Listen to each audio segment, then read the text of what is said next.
Hello and welcome back to Indian Defence Knowledge. India ने opening ceremony के ठीक एक दिन पहले अनाउंस कर दिया है diplomatic boycott of the Beijing Winter Olympics. हालांकि ये बॉयकॉट हो इसलिए रहा है क्योंकि चाइना के टॉर्च बेरर यानी कि जो मशाल पकड़ के दौड़ेंगे वो बनाए गए हैं कोई कर्नल, मगर ये वही कर्नल है जो गलवान घाटी में हुए मारपीट में इन्वॉल्व थे। भारत इसीलिए कर रहा है इस बॉयकॉट को क्योंकि ओलंपिक्स को पॉलिटिसाइज एकदम नहीं करना चाहिए। और चीन का दोगलापन आप सब देखिए कि जब अमेरिका ने अनाउंस किया था कि वो डिप्लोमेटिक बॉयकॉट कर रहा है, तब चीन बार बार ये कह रहा था कि अमेरिका को ओलंपिक्स में पॉलिटिक्स नहीं करनी चाहिए, और अब वो खुद यही चीज़ कर रहा है। खैर, अब आखिरकार इंडिया अपने फ्रेंडली क्वाड कंट्रीज के साथ खड़ा है और इन 4 मेजर कंट्रीज से बीजिंग ओलंपिक्स को बॉयकॉट किया जा रहा है।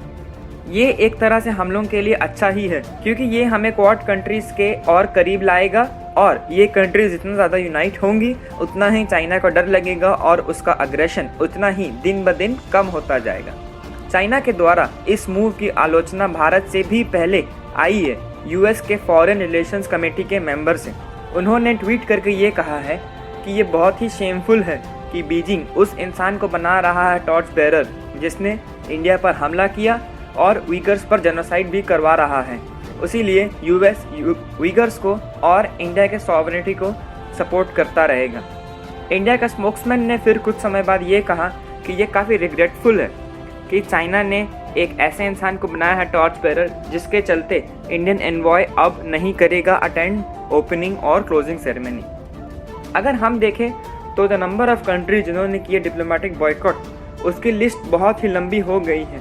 स्क्रीन पर आप वो लिस्ट देख सकते हैं जिसमें कई दिग्गज देश मौजूद हैं जैसे कि US, New Zealand, Australia, United kingdom, Canada, Sweden, Netherland, Denmark आदि। इंडिया इन सब के साथ बन गया है 17वां देश जिन्होंने किया है डिप्लोमेटिक बॉयकॉट। हालांकि कुछ समय पहले ही चीन ने चेतावनी दी थी कि जो लोग भी चीन के बीजिंग ओलंपिक्स को डिप्लोमेटिक बॉयकॉट करेंगे उन्हें एक कीमत चुकानी पड़ेगी, जैसे कि आप स्क्रीन पर देख सकते हैं। BBC न्यूज़ का ये आर्टिकल है। अब देखना यह है कि चीन आखिर इतने सारे देशों के खिलाफ क्या कर सकेगा, या वो कुछ कर सकेगा भी कि नहीं, या फिर ये सिर्फ खाली धमकियां ही हैं। मगर अभी के लिए तो भारत के इतिहास में ये सबसे बोल्ड मूव है और भारत को ये मूव लेना भी चाहिए था क्योंकि चीन दिन ब दिन और अग्रेसिव होता जा रहा है।